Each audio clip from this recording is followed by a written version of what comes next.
Ladies and gentlemen, what you gonna do, brother? Oh yeah!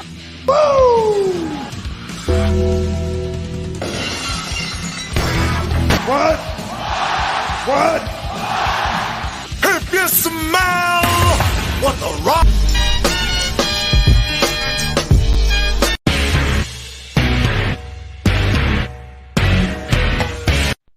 You got the wrong guy. I'm the dude, man. Welcome to another edition of Around the Turnbuckle. My name's the Big Albowski. His name right there is Professor Keith. And we're being joined tonight live by Zamora, the one and the only. How you doing, my man? I'm doing fantastic. How are you guys doing? Oh, we're doing great. We're doing great. Is the weather out in Colorado any better than the weather in Pennsylvania? Well, they always say here, if you don't like the weather, wait 5 minutes. And it rings true because just the other day, there's blizzard conditions and now the sun's up. It's about like 70 degrees outside. Exactly. What part of Colorado are you in? Right now, I'm staying in Aurora, which is just basically in the Denver area. Right. Yeah. All right, we're off and running, guys. So once upon a time, young Zamora was a wrestling fan like the rest of us. How did you fall in love with professional wrestling? Well, my cousins showed me professional wrestling for the first time when I was a kid. The first show I remember watching was Hell in a Cell when Kane debuted. Wow. And that captured me immediately because like it's monster, like something that I've never seen before. Like, are humans like this? Is this that, and then I seen Mankind and I further fell in love because I was always attracted to those like outside the norm kind of wrestlers right. That you wouldn't necessarily see somebody looking like that on the street, and if you did, you would keep your distance. But exactly. But that made me fall in love with wrestling, and after that, I just couldn't get enough of it. I was, watching every Raw, and then SmackDown came along. Started watching every SmackDown and every pay-per-view in between, and it got so bad for me that my parents were trying to ban wrestling from the household because I would do the moves on my little brothers. Oh yeah, I would all the whole 9 yards. But yeah, they were like, no more wrestling in the house. How many brothers you have? I have two brothers. Younger? Both? Are you the oldest? Both young. Yeah, I'm the oldest. Yeah, I'm actually. I'm the oldest of three brothers as well. Yeah, I'm actually. I have. I'm one of five kids, but I have three sisters. So there's three. Three boys. My mistake. There's six siblings. I couldn't forget my youngest. 3 boys and 3 girls. We're so far apart from each other. It almost seems like awesome. Like she's my daughter more than that now. But yeah. Right. So, how old were you when you said, "You know what? I want to try to do this. I want to try to get in the ring"? Well, that actually wasn't until way later in my life. I went and did the whole, went through school, college, jobs. We're bouncing around different jobs here and there because I wasn't necessarily happy with the 9 to 5 type of work. Right. And then finally, I think this was, about around 2016, 2017. That's when I really started thinking about it. Like, I need to start looking up a school. I really want to do this. This is all I think about. Hey, wrestling is all I think about. I need to try to find a way to get into the business. And being the outside looking in, I didn't necessarily know how to approach it. But I eventually, searched around. I found Rocky Mountain Pro here in Denver. And I made the phone call, and the rest is history. It was one of the hardest tryouts I ever did in my life in anything. And I will admit I was really out of shape when I first approached it because I came from having jobs where mostly like office type work, not necessarily doing a lot of active, physically active work. Right. So jumping into a tryout like that was definitely an eye opener, and it made me realize that being a wrestler is not as easy as they make it look, for sure. So tell us about that tryout. Tell us about who the trainers are there and when did you get started? So the tryout, yeah, that was in 2018. At the time, Matt Yaden, who's still there today, that's his company. He held the tryout, and there were several other guys that have come and gone since. But the tryout was brutal. Basically, I had to run up and down bleachers, how to do a bunch of squats, push-ups, a lot of in-ring kind of cardio stuff. Mm-hmm. And I got blown up and it was miserable. And it made me second guess myself, like, do I really want to do this? Right. But at the end of the day, it's the feeling you get from being in that ring far, outweighs any of the work that you put in, for sure. So yeah, Keith, that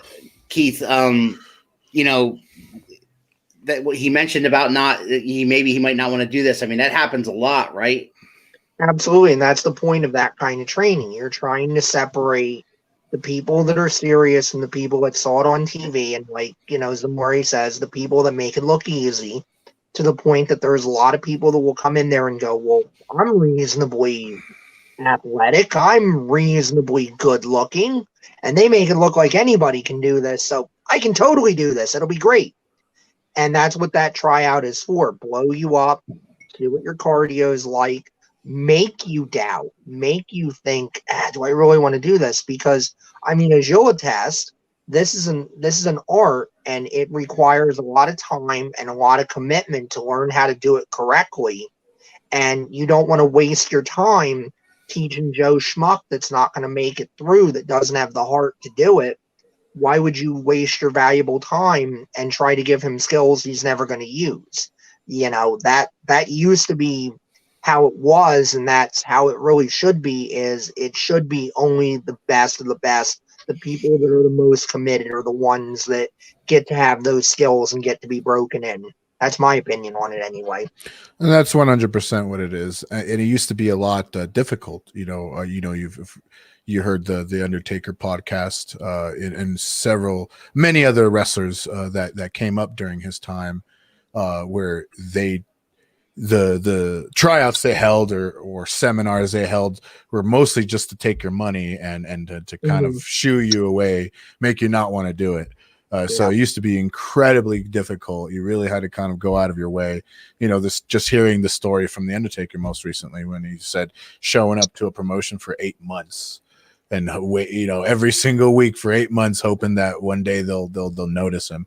And eventually, they did. And that's what you had to do back then. And granted, they made things a lot easier now. Now you can pretty much find a school anywhere in the United States. Mm-hmm. But I've also realized that the training's not necessarily equal everywhere. So you really got to pay attention what you're getting into. Some schools take training very seriously, right, and others not so much. But for the most part, if you want to be a wrestler these days, you could find a school that, if you're serious enough, you'll find somebody that'll be willing to train you. Tell us about that first match you wrestled in front of a crowd. Who did you wrestle? How did you feel afterwards? Well, my first match. So the first couple matches I had were actually tag team matches. Right. That was with JK Pop.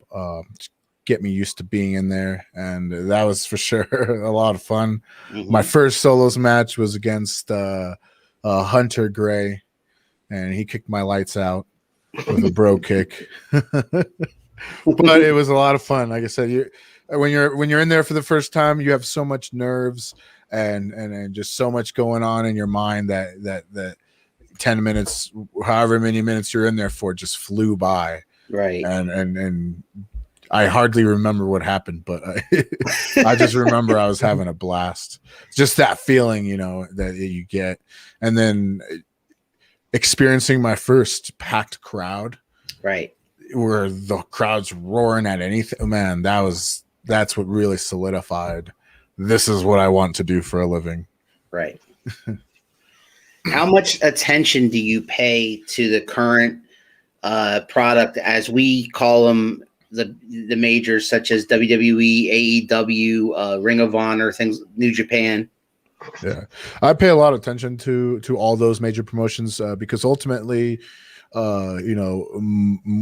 most wrestlers' goal is to be able to reach one of those promotions, to be able to reach a level where you're making a living doing what you love. Right. And so I try to pay close attention to all of them, to see what they're looking for, what's going on currently in their storylines, in their roster, just to kind of be prepared for anything, in case,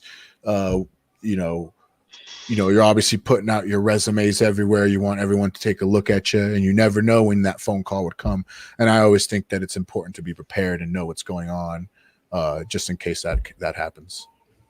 Oh, I couldn't agree with you more on that, because when we're watching it, we're watching it as fans, and whether we enjoy it or we don't, you're watching it as, hey, if I get that job interview, I better know what this job is. I better know what they want, what I have to be, all of that. You're looking at it from a completely different perspective than we are.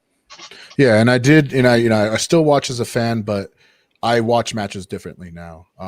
And I can't undo that, where, how I see matches. Now it's studying. Now it's breaking things apart, move by move, watching matches on mute and paying attention to each wrestler, including the referee, how they move, what they do during each time. So it's more of a study for sure. How would you characterize Zamore's style, in-ring style, moveset, that kind of thing? Zamora is definitely a brawler. Not too pretty. I don't have flashy moves. His business is just go in there and win. Zamora loves, the admiration of the victory. He loves being cheered at. So he's going to try to get there as quickly as possible. But he also loves, the admiration he's getting during the match. So if he's getting cheered at, if he's liking what he's hearing, he's going to want to prolong that as long as possible. But loves to fight, loves to inflict pain, and doesn't like to get pain inflicted on him. But it is what it is. We're in a fighting world. Now, a lot of guys that we've talked to during the pandemic have having trouble getting booked. Are you having that same problem? Since the pandemic, I have not reached out as much as I was before. The few promotions that I have reached out to, I was able to get bookings. And these were promotions that I've kind of had an established relationship with already, so it wasn't too difficult. But I have been going out to Kentucky, and I would like to keep going back on a regular basis. Has Rocky Mountain Pro stopped doing live events? Are they doing live streaming, or what are they doing right now? So since being able to start doing shows again, we were doing live streaming. We were on Twitch, Fight TV. We were definitely streaming, and just last show. So last week we had our first live crowd since the pandemic. Nice. So we're allowed to have 30 people, I believe. Yeah, that's about 30 people. Yeah, anything is better than no crowd, in my opinion. Yeah. But it's great that we're finally getting a crowd back, and hopefully we're able to get a little bit more and more as time goes on. Yeah, the biggest thing I miss from since they stopped having crowds is the crowd.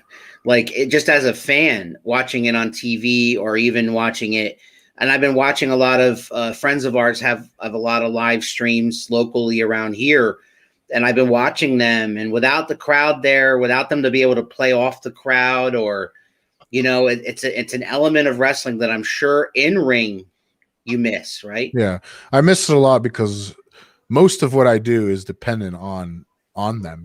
Like, I use the crowd a lot to fire up, to get that adrenaline I need to keep going. I try to read the crowd and respond to them, and I try to make the crowd part of the match. And it's a give and take. They give, I take, I give, they take, and try to go back and forth. So without the crowd, it feels a little lonely out there. Now, you've been doing this for almost 3 years so far. What would you say was that match that sticks in your mind as the one where when you went back behind the curtain, you were like, they got their money's worth tonight? I think that was a match I had with Bruce Wayans. I believe about a year ago, last summer. It was a match that we just kind of went out there and just worked, and I felt great about. I got to it was the first and really only match where I got to the back and felt like, wow, I think I actually did something. Like I think I actually delivered, everything that I wanted to deliver, and felt great about. Most of the time, the first thoughts that come to mind the second I cross the curtain is like, coulda, shoulda, woulda. I have a fellow wrestler here named Urban Legend who wrestles in Virginia for VCW. It isn't the same without a crowd. There is a certain energy. Although I don't care about the crowd because he's a heel. I got the money team. Yeah, it's definitely not the same without a crowd. Even as a heel, I enjoy getting the boos. Sure. Because getting booed at tells me I'm under their skin. You're doing their job, right? And if I'm under their skin, then I'm wrapping them around my finger. So, but without them there to tell me that, it's kind of hard. Right, it's going to be hurting your overall psychology because so much of what you can do out there. I go back to like you were telling us pre-show. You got a promotion that does a more 80s style. And when I think of the more 80s style, I think of like the mat-based, more deliberate stuff. More grappling. You can throw in the sleeper hold, something like that. And now there's no DDT crowd. will finish you. Right. I love that. I'm from that era where I remember the DDT, the waning days of the DDT being, that's it. That's death. You're done. It's over. You get beat. Now, of course, you have to DDT somebody off the top rope through 50 tables. And I mean, that's something too. Do you feel like stuff like that is making it harder for everybody else to come up with a way to have a consistent finish, to be able to just have a match without killing yourself? Because that's always my fear. The more I see these guys upping it, where I didn't think about it at the time. I was an ECW fan in the 90s, and I'm sitting there like anybody else and going like, oh my God, this is amazing, all this stuff these guys are doing and they're kicking out of. And now I look back and I think about it and I'm like, yeah, it's amazing to watch, but the problem is the more that's done, the more you create this unrealistic expectation in the audience's mind of like, well, if you don't go out there and basically put yourself through a wood chipper every match and almost deliberately hurt yourself, you're going to make people feel disappointed.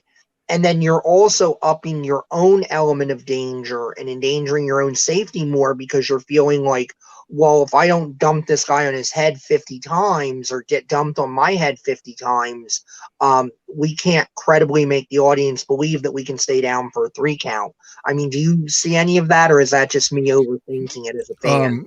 I do see it, but what I feel a lot of that comes from is the when you're structuring a match, it's thinking about the moves over the story that's being told, because of what I've learned is that less is more, and you can effectively tell the story you want to tell without having to do all those big things. Now, granted, those big things can fit, and you can put them into a story where they will really captivate a crowd. But one thing I was always told is if you want an honest opinion of a match, have somebody that doesn't watch wrestling at all watch it, because they'll pick up on things, because obviously a fan knows what a match is like and what to expect and what to pick apart from it. But somebody that has none of that knowledge, you show them a match, and if it's just a bunch of moves being done to each other, they're not going to be able to follow along with what's going on. Even if it's just moves, they're going to feel some sort of disconnect. And but if the moves are being applied in a way that's building towards a story that's being told in the ring, they're going to get it. They're going to get emotionally invested into it. All of a sudden, the face is being a face and people are getting behind him. The heel's being an effective heel. People are getting behind him, and it's telling the story, because you ask most people what your favorite match is. They'll be able to tell you, but they won't necessarily be able to tell you the moves that were being done in the ring. They'll just be able to tell you the feeling of it and what they made them feel. And so I do feel like, I don't necessarily think it's making it more difficult for wrestlers to have to kind of up the ante.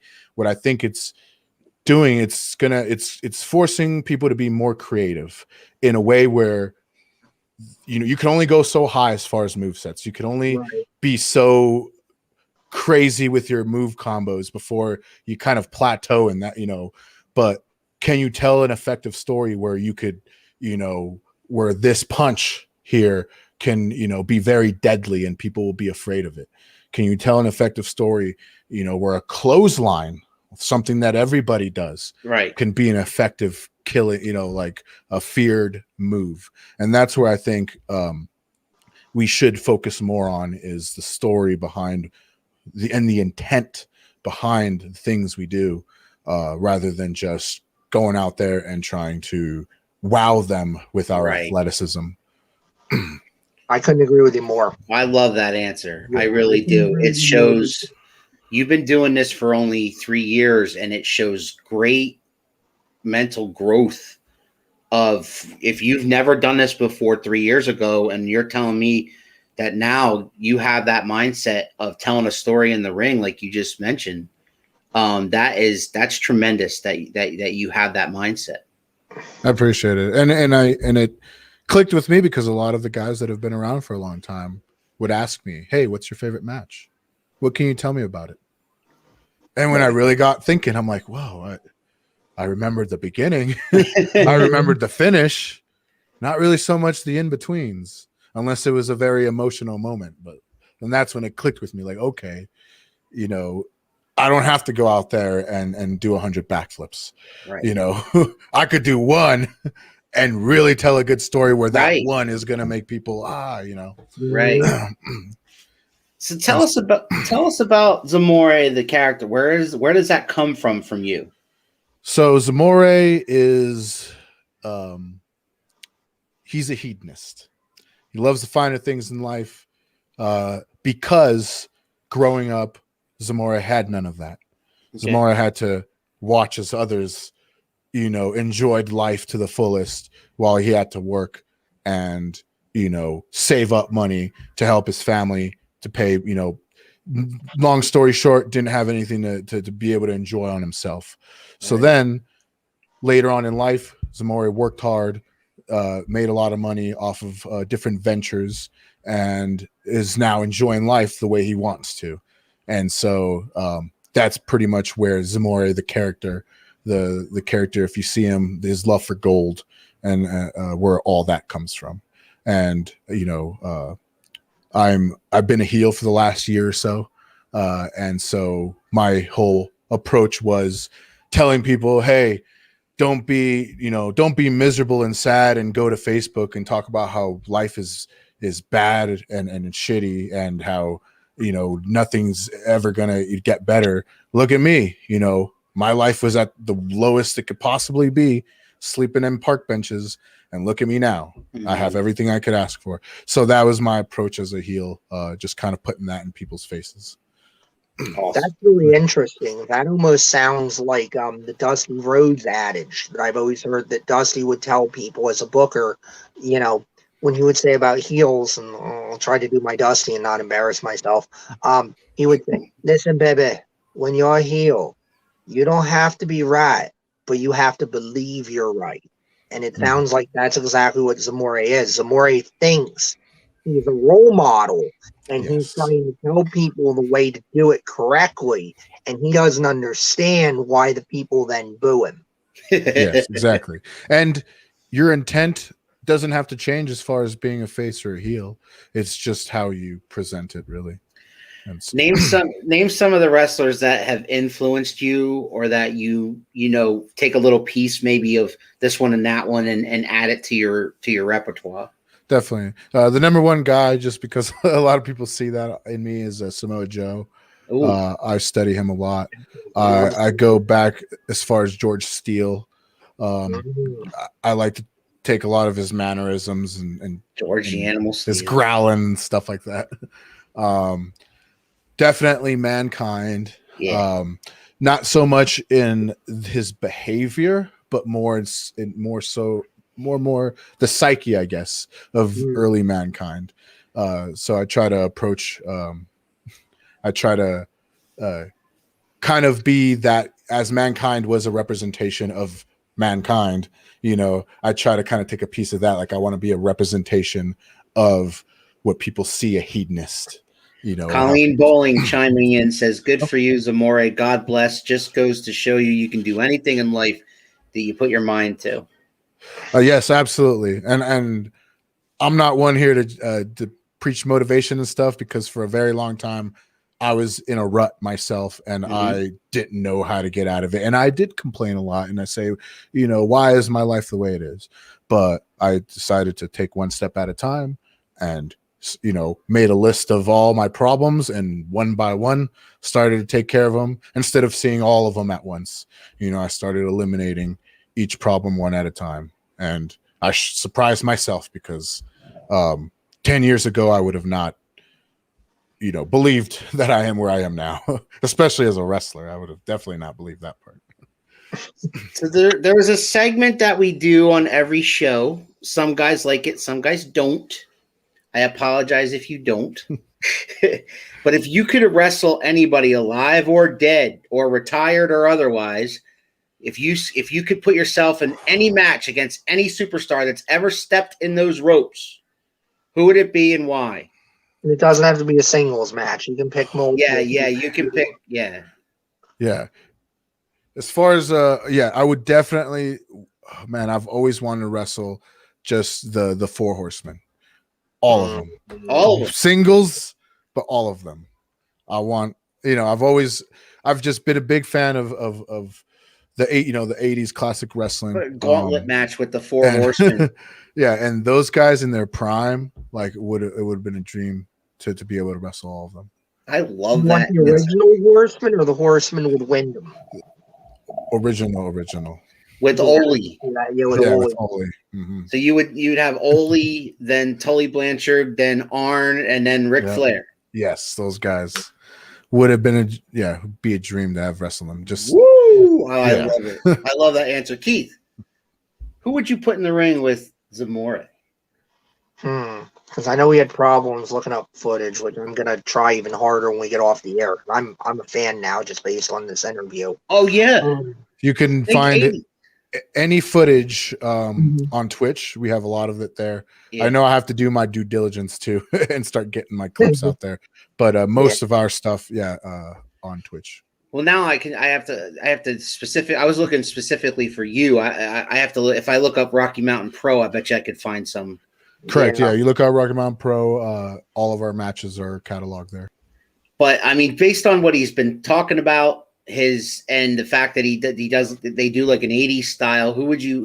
Because he picked a big group from the '80s. He really did. And I mean, great guys to learn from, And I mean, if we're continuing down that vein, I mean, what about like a Terry Funk? What an on-the-job training that would be. And I'm just such a mark for Terry Funk in general. He is just one of the absolute treasures of wrestling. We can talk about this for hours, but I know there's a lot of guys that for sure would be a dream match for me. You know what I'm going to do? And I love that. And I love that too, that you're such a student of the history of the business. Yes. I love that. And, because I hear these horror stories from some of these newer guys that, veterans will go into a seminar or something and people are basically being paid to sit there and listen, and they don't do it and they don't engage with it. And it's just like, why? Why would you do that? If you're serious about this, why wouldn't you want to learn every single thing from anybody you could possibly learn it from, especially if they're in the room? Yeah, absolutely. Why would you not want to master your craft? Yeah, and the way I see things is, especially in wrestling, you could never truly master it. So why waste any opportunity to learn? Because no matter how experienced you get, there's always something to learn. There's veterans that I see on a day-to-day basis on Facebook, putting up videos of training, putting up videos of them showing off moves that they're doing, still 20 30 years in the industry, but still learning, still spreading their knowledge. So I believe that you could never learn enough. You can never say I know it all when it comes to wrestling. So based on solely on the fact that what drew you in was there was a match between The Undertaker and Shawn Michaels, Hell in a Cell, and Kane shows up. I'm sticking you in a Hell in a Cell match with Kane.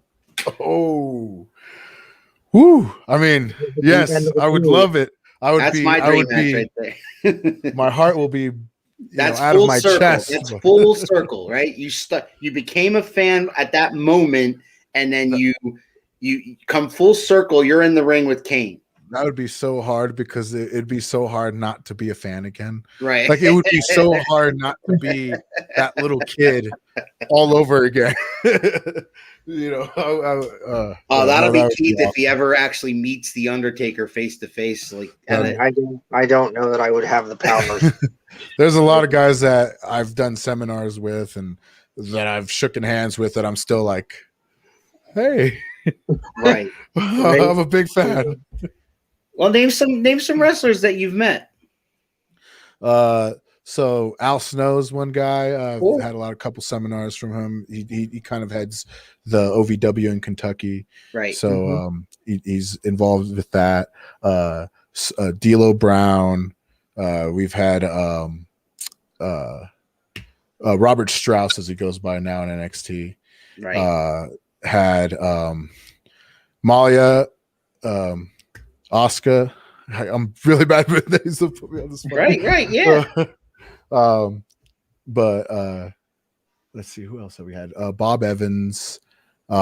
He's was like the very first seminar that I've ever had, and I can't say enough great things about him. And our most recent seminar that we've had is Mike Bennett.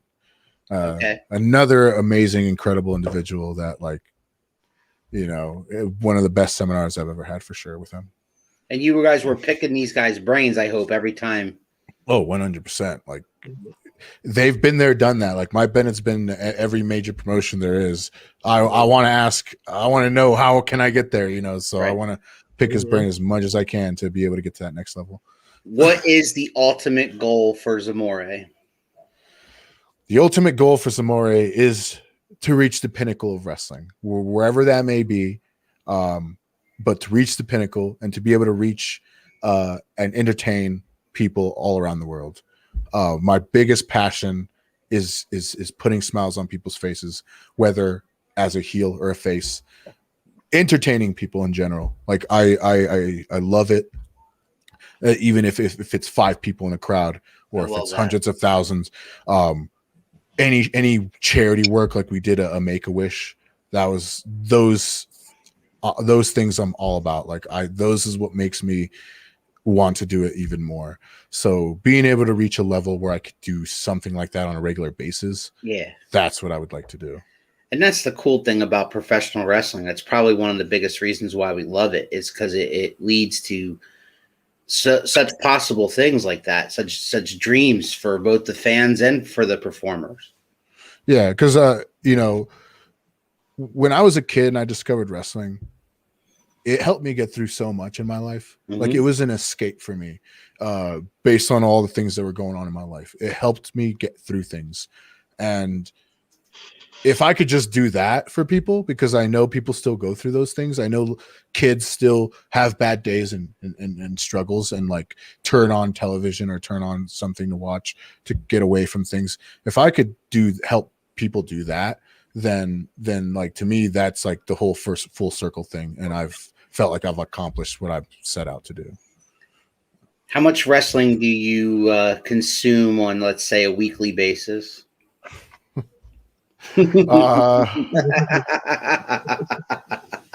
I'll say about 4 hours a day right now. 4 hours a day? Yeah. 4 hours a day. Mostly film study things, related things. Like I'll ask for recommendations on matches, things that I could watch to kind of take from. So most of it is film study, but yes, 4 hours a day about. Keith, what do you think of that? I mean, that's the way to go. Because again, like we talked about at the top, it's not watching it as a fan necessarily. It's watching it as, this is my career. I need to do the research. I need to be able to be ready. to be ready for that phone call like he talks about. I mean, yeah, some obviously you can watch it for fun too. And I do. Research can be fun, but it's a completely different thing than the way you or I would watch it, Alan. Yeah. Right. And I do watch, I do watch a lot of shows for fun still. I'm still a fan, and I'll watch it for fun. But I'll definitely then go back and watch it again with a more, keen eye. So do you keep up with current, like, say, WWE? Did you watch the, say, Elimination Chamber? Yes, yeah, I did watch it. What did you think of it? I enjoyed it. I had a lot of fun watching it. I do see a lot. Like I said, I see a lot of things that I'm like, oh, you could do this or you could do that. Right. But I do enjoy watching it. That's one that I definitely sat back more as a fan and just enjoyed it because, especially with a chamber, it's like I've not been in that kind of environment or know if I will, but it's still a lot of fun to watch and how they go about how they go about the match in general. Right. I thought it was one of the better pay-per-views in a while. I'll go as far as to say it was probably one of the best pay-per-views they've had since installing the Thunderdome, because as an idea, and they kind of sponged off of the NBA's idea, but they just expanded it a little bit, because when the NBA last year, they had something similar with fans behind the camera on the other side up on a big screen. They kind of did the same thing, but they filled half an arena with all these screens. And, yes, they do. Some guys don't like the fact that they pump in a lot of crowd noise or boos or whatever. But this past one, I mean, it seemed like there wasn't a match on the card that I wasn't entertained by. Yeah, exactly. Like, I felt like from top to bottom, they delivered. Like every match was good in its own way. And like, it wasn't one that I watched where I was like, as a fan watching it, where I felt like, wasn't, I guess, satisfied, which I have watched some shows from many of the promotions where I've felt almost like you're looking to eat, when you're watching, and you feel like at the end of the show, you still got an empty stomach. And it's like, let me guess, some of the earlier earlier WCW pay-per-views like. Yeah, I mean, that's the thing too, is like when I was a kid and watching all those things, I saw them in such a different way. And then going back and watching them now, I could see like the roughness of it. Whereas before I was just captivated by it all, and no wrestler could do any wrong, Right. But now I see the roughness around that. See, I think to myself, when I watch the network now, and it's $9.99 a month, and I get the pay-per-views, right? I'm thinking to myself, some of these shows I used to pay $50 for. Yeah. I didn't religiously watch every single pay-per-view, but I mean, there was a time there where, I mean, I would get a lot of them, and then I'd go back and look at them now. I'm like, why did I spend $50 to watch that? Like that, that it wasn't worth $50, but now, I guess there's a part of me that's like slightly forgiving because I don't spend $50 on it. But no, this Elimination Chamber was actually legitimately entertaining. A lot of people crapped on what The Miz did. I thought it was great. I think it's great. I always hear it a lot. Like, you're damned if you do, you're damned if you don't. People hear like, oh, we need a different champion. You give them a different champion. Oh, that's not the champion we had in mind. Like, you can't. No one's gonna. You can't please everyone, kind of thing. Well, Keith hates the Money in the Bank concept, I think. I'm not a fan of it because it's become so creatively bankrupt. It's always the same thing where it's like, wait until the guy has been beaten to death, run out, pin his corpse, and and nobody gets over that way. Or if you call it out beforehand, you lose. Right. John Cena. Right. Yeah, no, I understand what you mean there. Like, creatively, it's stale.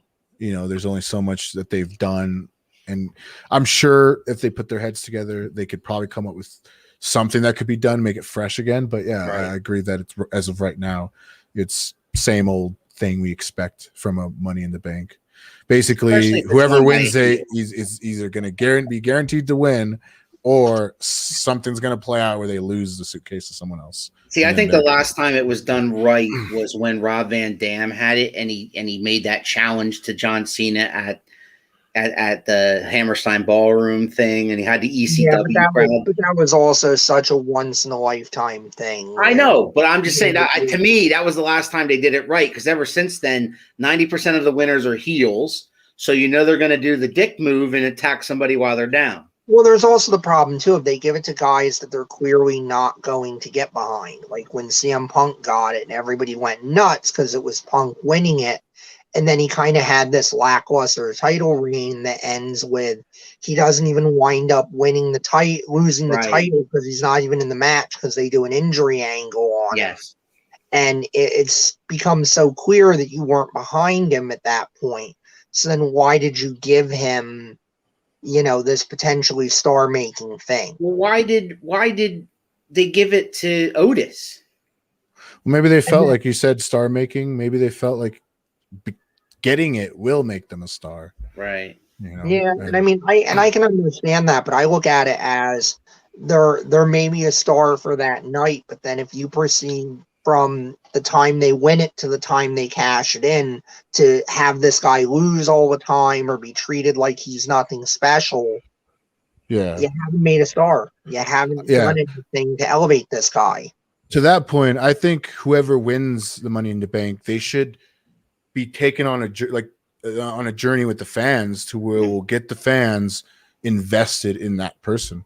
Right. Take them on a journey with them that'll get them behind them to where the point when he does cash in, it's there. It's clear as day that people are behind him. If it's a heel, take him on a journey that's going to make people want him to lose it.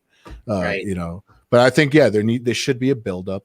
There should be something that will allow the fans to really get behind whoever it may be. And at this point, it shouldn't really matter who gets it if you can build the person up correctly. If there is something that you could add or change to the WWE or NXT product, what would it be? Something I could add or take away?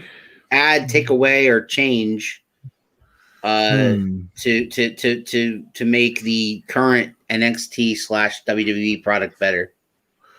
I would like to see more established, like really more long-term storylines, because there's a lot that I've seen that just kind of like reach a dead end, right? Without any explanation. They're just kind of like, okay, stop it, move on. Like I would like to see more fleshed out storylines that actually have a meaning and direction, and anybody and more storyline where even down to the lowest guy on the card has something. It doesn't have to be something huge, but like has something in general that'll allow people to get eyes on him and looking in that direction at the very least. But definitely more flushed out storylines that don't just randomly end or take a sharp turn to the left randomly for no explanation. I like that. I also like maybe a little bit longer title reigns. It seemed like all the titles are flipping so quickly. Like it's demeaning a lot of them.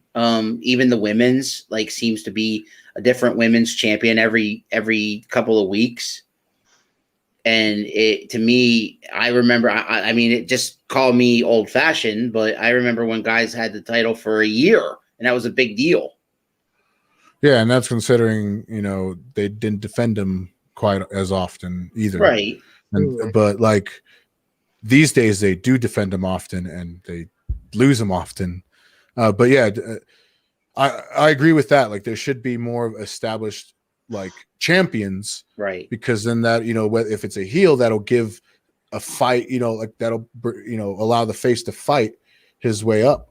And if it's the heel champion, that'll make him more of a fighting champion. When he's winning, he's there at the top. He's not just getting beat, every other pay-per-view. What's the best advice you've ever received? The best advice I was ever told was, if you think you're going fast, if you think you're going slow, go even slower. That's the biggest piece of advice. Because can you tell us who gave you that advice? I've heard it from many people, but Okay. I think the first person to say it was Matt. Oh. Matt Yaden. Yeah.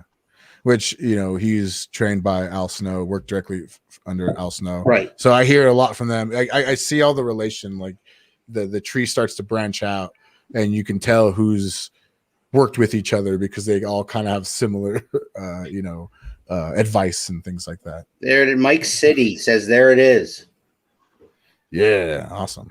But yeah, I was always told, if you think you're going slow, go slower, because my biggest problem is what you're seeing in the ring playing out. Seeing it as a fan, time moves way differently than being in the ring yourself. Yeah, I could see that. I could see that. So have you watched any of the I haven't asked this question to anybody that we've talked to, Keith, but I'm interested because they have a new season coming up with the Dark Side of the Ring. Have you watched any of the Dark Side of the Rings that they put out there? I've watched a couple of them. What do you think of it? It's some real stuff that I feel like is important for people to know that this stuff happens, because wrestling for so long, it was very Carney-esque, and so there was a lot of drugs, a lot of just shady things in the world of wrestling that it was very easy for a wrestler to kind of fall victim to things. I ask you that because as a young wrestler, as someone who's just breaking into the business, do you feel it's important to know that stuff, or do you feel like the Dark Side of the Ring stuff paints a very bad picture of what wrestling can do to, or has done to certain individuals? I always think it's important to know both the good and bad of anything that you're wanting to know. That way you could have a better judgment as to how you're going to approach it or handle it. So I think it's important, no matter what it is, whether it's wrestling or any other line of work, to know both the good and the bad of something, so you can, like I said, make better decisions around it. I love that answer. How do you, Keith? Yeah. I mean, he's right. And I mean, also, too, to be fair, we're talking about the 80s. We're talking about the 90s. And I mean, that was also not just wrestling, but that was the world. The world had a lot of problems with, recreational drug use and people getting into things that they really shouldn't. And, it's not confined to just wrestling. It happens in music. In sports. It happens anywhere where you're going to spend a lot of time on the road by yourself, away from your family, away from your support systems. It's much easier then to start making bad decisions and saying, well, I need that as a way to cope. I need that as a way to deal with the things that I have to deal with. Yep. And the easiest slippery slope is, you put your body on the line, you're feeling the aches and pains. And so you're going to start looking for ways to medicate that, to self-medicate. And so that I assume that's like the easiest way to fall into that trap, because you're hurting yourself every day for a living. And things have gotten much better now, but still in the indies is still the indies. And there's, if you break your arm, you get injured, it's not easy for a lot of people to just go to the doctor and get fixed up. And, a lot of people fear hospital bills. They'd rather just live with the pain than have to owe a lot of money and things like that. I'm with you. I'm there. So I'm there. So it's easy. Like, you can see a lot of people's careers go in that direction because, it started out with an ache here and there, and then it turned into a pill addiction. But from the things that I've been seeing playing out recently, there's a lot of guys that are working hard to try to change the stigma or the scene that is wrestling, and to provide support for things like that. And then if you're hurting, to be able to get medical attention without having to fear hospital bills and things like that. If there was a young kid come up to you, just starting out in this business, he just started training and he asked you for advice, what advice would you give him? I'll just say keep your ears open, your eyes open, like watch, learn, just be a sponge, absorb everything you can, and never think that you've learned enough, because you'll always learn something new every day. That's awesome. Keith, you got any last questions? I'm going to ask him one more after this.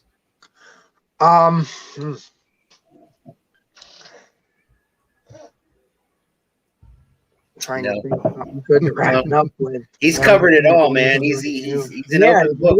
You really have kind of gone everywhere, and I mean, not just your own career, but philosophies of the business, and I mean, it's just been a great, wide-ranging conversation. It really has.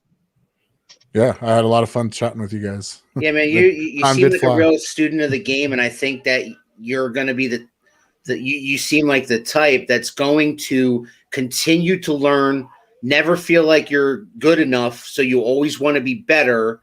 And then when you think you're there, you want to get better still until you get signed by somebody and you're doing this for a living. I think that you're very goal driven. We just met you tonight, and that's the impression that I'm getting. I'm getting like this was a job interview. If this was a job interview, I want to sign this kid, and I want to see him get in the ring with some of the guys that I already have. Thank you. Absolutely. Yeah, what's up, Mr. Ping? Hey, what's up, Shane Sanchez? Yes, that's Mr. Ping. He wrestles for CCW in Pennsylvania. Mike City also wrestles for the same CCW in Pennsylvania. Awesome. Checking in, saying hi. One last question there, Zamora, and we'll get you out of here. And that is there any question burning in your mind and soul that you want to ask us? Yes. Who do you plan to interview? Who's on your mind? Do you have anybody else scheduled? Any big surprises? Any names that you can drop? Well, if you haven't seen any of like a whole bunch of our previous, the biggest name that we did get to interview was Stevie Ray from the Harlem Heat, which was a thrill. It was an absolute thrill. And I promised my good friend Keith over there that if I have anything to do with it, that this show, whether it takes me a year or whether it takes me 5 years, will sit down and have a discussion with The Undertaker. Okay, yeah. But to answer your question, we are working on having some surprise guests as far as big names go. But in the meantime, we're going to continue what we do, which is interviewing any and all independent pro wrestlers like yourself who are trying to make their way through this business and hear their stories and get their name out there. And we will continue to do that even after we have whoever ends up on this show. No, I appreciate that, guys. Like Fort Knox, big shout out to Fort Knoxus. Yes. Yes, indeed. No, I appreciate you guys for doing that because, it's very easy to get an established name or whatnot to get an interview from them, but to take a guy that's not necessarily known and to give him a platform like you guys are doing, that's amazing. The only reason why we want those bigger names is to make the platform bigger. Sure. Yeah, absolutely. That's it. That's the only, it's not for our personal, oh my God, because it was a thrill to talk to Stevie Ray. It absolutely was. And no matter who we get, whether it be, Rob Van Dam or so, no matter who it is, the only reason why we're having them on there is whatever reason they want it, because usually they have something going on. Like Stevie Ray had his podcast that he was getting going with Vince Russo. But the other reason is to hopefully build up the audience so that when guys are coming on here, instead of 50 or 60 people watching us, we have 5,000 or 6,000. Yeah. Or more. Hopefully they tuned in and they decided they liked what we do, and then they'll stay around. So yeah, the guys like yourself that are starting out, that are hoping that you can use this platform to get a few more fans, get a few more people following, we can do that for you, because it's very gratifying to me to be able to do something like this and be able to give folks that are on the journey. And I mean, you're definitely on the journey. You're no weekend warrior. I can tell you're in this for the long. You're in for the long passion, haul. Keith. Yeah, and you're in it for the long haul. You've got the passion, you've got the goals, and you're out there. You're making the right connections. You're talking to the right people. You're sitting in the right seminars. So I mean, you're absolutely somebody that to me deserves that bigger platform. Deserves people to get in on the ground floor and be like, yeah, I'm going to follow this guy. I'm going to support this guy. I want to see him make it. I appreciate you guys. You guys are good people. Yeah, thanks, man. And listen, if you come across any co-wrestlers that you work with that are interested in telling their story on this platform, send them our way. We'll be 100%. We'll be glad to talk to them. And man, it was quite a thrill to talk to somebody like yourself, who's only been in this business for 3 years, but it seems like you've been in it for 15, and that's a big deal. Thank you. Because you are a true student of the game. We really wish you the best. We really hope that you get signed wherever and make your dreams come true. We really mean that. Thank you very much. And I wish you guys all the success with your podcast as well. Absolutely, my man. We're going to do it. We're going to get out of here. Keith, any parting gifts? Again, I want to thank you for coming on and spending the time with us. We always appreciate that. There's no show if you guys aren't around to help and participate in it. I want to thank the commenters again, because you guys don't want what's the point of doing it? And yeah, I just want to wish you luck in everything you're going to do out there, and just keep plugging away. Follow this guy Zamora on Instagram and Twitter on @jumbo_RMP. Look up Rocky Mountain Pro Wrestling somewhere, and I'm sure we'll find his stuff on. He said it's on Twitch, YouTube.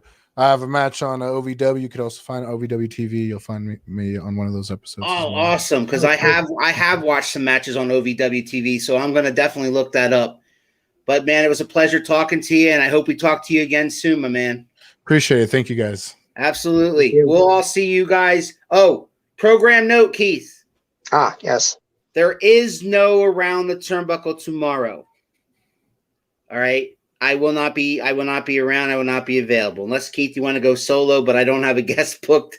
So normally we do Around the Turnbuckle on Saturdays and Sundays at 6:00, but tomorrow night there is no Around the Turnbuckle. Our next Around the Turnbuckle will be next Saturday. So stay tuned for that. Also, Sunday night, don't forget, Sunday night is Ciphered Knowledge with Chrissy at 8:00. We also have Spitting with Spitter on Wednesday at 8:00, and Home Team Sports on 2M1L Media. Go to 2M1L Media on YouTube and subscribe today, and you'll get all that. You'll get Around the Turnbuckle, Spitting with Spitter, Home Team Sports, all our programs, and we're going to be adding more, guys. So share, subscribe, all that good stuff. Zamora, it was a pleasure, my man. And we're going to see everybody next time on Around the Turnbuckle. Ladies and gentlemen, what you gonna do, brother? Oh, yeah! Woo!